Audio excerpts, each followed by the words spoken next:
And I want to talk a little bit about, if I could, about the appropriations bill for the Departments of Commerce and Justice and major science agencies, including the National Science Foundation. I want to commend the senior senators from Alabama. I don't see them on the floor this morning, but senior senators from Alabama and from Maryland for their bipartisan work on what I think we all know is important legislation. Report out of the Appropriations Committee, I'm told, on a unanimous vote. They've worked hard to juggle many competing priorities, from keeping our country safe to creating jobs through trade, economic development, science, and innovation. This legislation provides critical resources for and needed oversight of many issues that are important to the Committee on Homeland Security, on which I serve as the ranking member. Just one example of many in this appropriations bill is the Census Bureau. The 2010 census was the costliest census in the history of our country, by far. It faced serious technology failures, and that's why it's critical that we learn from the last decade's mistakes and make sure that the 2010 census is on time, on budget, and most important, accurate. I'm encouraged that the Bureau has provided a plan for the 2020 count that could save over $5 billion and reduce the cost per household by almost 30% compared to the 2010 census. 30% savings. Now we need to do our job. We need to do our job here in Congress by providing the resources and oversight necessary to help the census achieve those goals. And if we do our job, they can and they will. This appropriation bill also funds the FBI, our domestic counterterrorism agency. As we know, the FBI is on the job not just 8 hours a day, not just 5 days a week. They're on the job 7 days a week, 24 hours around the clock. And they do this to keep all of us safe in this country from terrorism and from violent crime. As we consider this legislation to fight terrorism at home, Mr. President, I also want to take just a few minutes today to discuss the progress that we're making to defeat the terrorist, ISIS in this case, on the battlefields, far away from our home. We're going to have a chance to look at a visual here in just a moment. Thank you. Yesterday on the Senate floor, Mr. President, I heard that several of my colleagues in the majority claimed that our president, our administration, has not done enough to fight ISIS. However, our friends in the majority are, I think, forgetting a few key facts, and I just wanted to dwell on those for a little bit this morning. The truth is that we are taking the fight to ISIS, and we are making serious progress in the battle to degrade and to destroy them. And when I say we, I'm not just talking about the U.S. I'm not just talking about maybe us and Canada. I'm not talking about just U.S., Canada, maybe parts of Europe. I'm talking about a coalition that now includes 60 nations from around the world, including some that are Muslim nations. And I think they're an important part of this coalition. We have this map here, and just for a little familiarity here, here's Iraq. There's part of Iraq over here, Anbar province. And here's Baghdad. And there's a town called Fallujah that we've heard a lot about in recent years, and especially in recent days.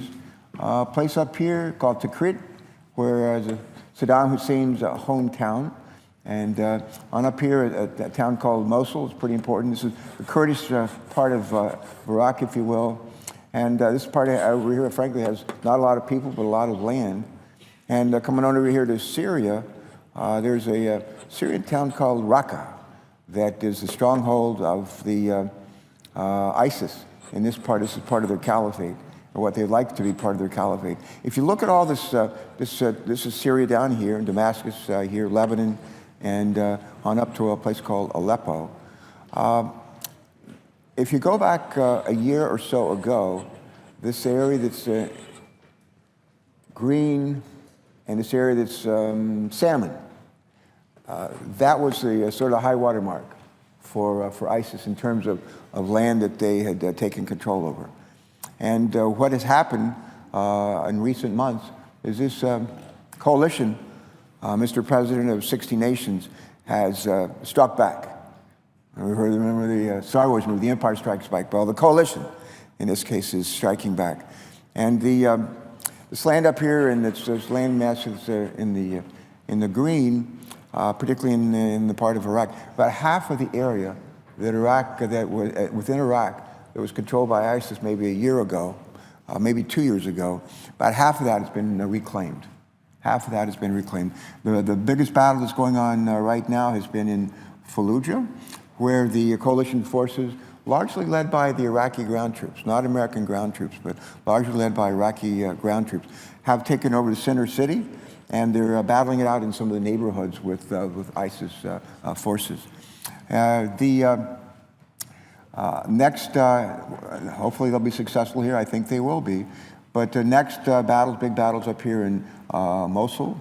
And here the forces are led, again, the role of the U.S. I'm a retired Navy captain, spent a lot of time actually, 5 years in a hot war in Southeast Asia during the Vietnam War, and another 18 years in the Cold War as a P-3 aircraft mission commander.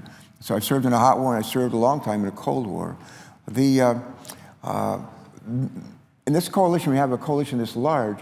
Every nation doesn't do the same thing. That would be foolish.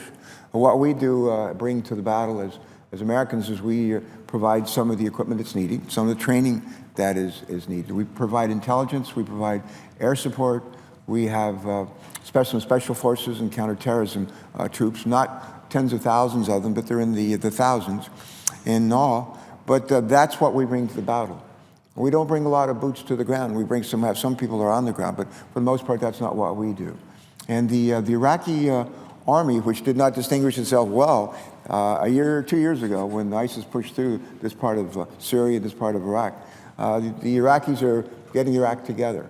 And they have some I'll call them special forces. It's probably not what they call themselves, but special forces are actually pretty darn good in terms of their capabilities.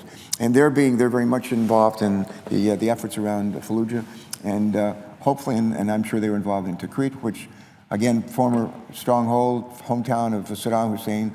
I think some other fighting that's gone on right here in the hit. So what's happening is the coalition is striking back in Iraq. Interesting things going on over here in Syria. Again, the area that's in the salmon color here, is still controlled by ISIS, and while their landmass that they control, so-called caliphate, which is, I think, steadily being eroded.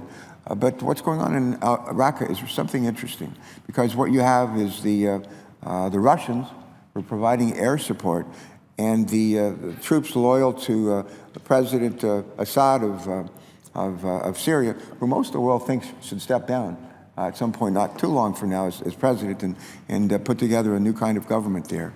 But in any event, Assad with some Syrian troops are pushing up from the southwest with support from the Russian air. And in this part, we have U.S. air support, and we have coalition forces, the coalition that we're an active part of. So kind of a pincer movement, squeeze movement going on here on Raqqa. Is the battle over? No, it's not. But is it going in the right direction? Finally, after a tough couple of years, I think arguably it is. And I want to just mention a couple of metrics that I think are good for us to keep in mind. Again, at the height of its power, ISIS controlled all the area in green and in salmon, right here to the outskirts of Baghdad. And in recent months, ISIS has lost the area in the green, and they still control the salmon area, but as you can see, the coalition forces are on the march, and that is good. ISIS has lost, again, half the land that they controlled in Iraq. They've lost about 20% of the land that they've controlled in Syria, and there's real pressure being brought on their key city that they control, Raqqa. Ramadi, a good victory for our troops, for our coalition, and Tikrit, which is right here, another good victory for us. Mosul is an area where we have coalition forces have pretty much encircled Mosul, and they're preparing to enter that city in the weeks to come.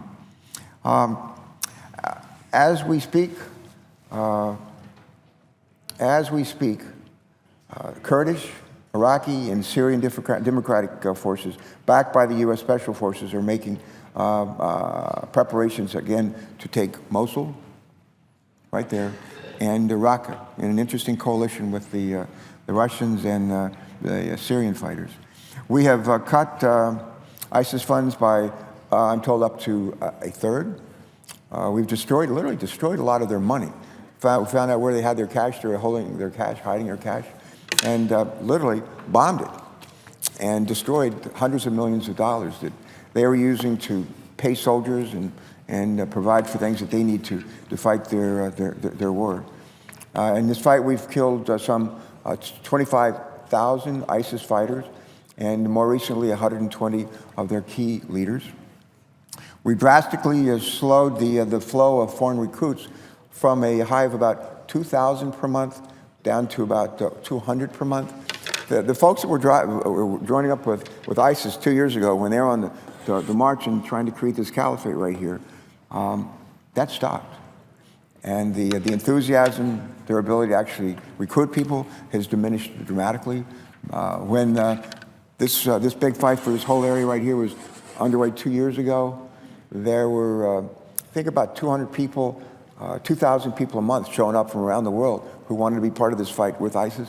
Today, it's not 2,000 people a month, it's about 200 from around the world. In the US, 2 years ago, we had about 10 people per month, 10 Americans per month, leaving the US and going to join forces with ISIS and be part of this. It's not 10 a month now, it's about 1. And the folks that are turning out, whether it's in the US, down dramatically, from around the world, down dramatically, those guys want to be part of a winning team. They want to be part of a winning team. And our job, the coalition's job, is to make it clear, ISIS, they might have been a winning team 2 years ago when all this was going on right here. They're not a winning team today. And they're back on their heels. We're pushing them hard. And we're making very slow but steady progress. I wouldn't overstate it, but it's slow but steady progress. And if we keep working together, we'll make a whole lot more progress. There's an African proverb, Mr. President, you probably heard before, and it goes something like this: if you want to go fast, go alone. If you want to go far, travel together. And we're doing this together with a lot of other countries from around the world. It's taken a while to get our acts together. As somebody who's flown in a war and worked in places where you have coalition forces from other nations, sometimes speaking different languages, not used to working with one another, it takes a while to get it down. And I think we've made real progress in that regard. And what's going on now that ISIS is doing badly on the battlefields, they're still using social media to try to project the idea that, oh, they're doing just fine. And things are going just hunky-dory. And these guys are really good at social media. And what they're trying to do is to win here through social media in the U.S. what they've been unable to win on the battlefield. And one of the things that ISIS tries to do in recruiting people in this country is to convince them that there's going to be a caliphate and that they can be part of a winning team. What we want to make real clear is this ain't going to be a winning team for much longer. In fact, I think that the winning part of their season is behind them, and what lies ahead is not good. I remember, speaking of maybe a sports metaphor here, had a big NBA Finals a couple nights ago, about a week ago, where the Cleveland Cavaliers did in a kind of amazing comeback, won 3 straight games at the end and became the NBA champs against a very, very good team from California. I happened to be in Cleveland for the funeral of George Voinovich, the day of the finals. And you saw, everywhere I looked, I saw people wearing Cleveland Cavaliers shirts, hats, paraphernalia. My guess is the day after the game when Cleveland won the championship, you saw even more of that, all over Cleveland, all over Ohio, and throughout the country, wherever Cleveland Cavalier fans might be. They brought out their allegiance to their team. Probably a little bit less on the Golden State Warriors side after they lost, despite the fact that they played brilliantly. But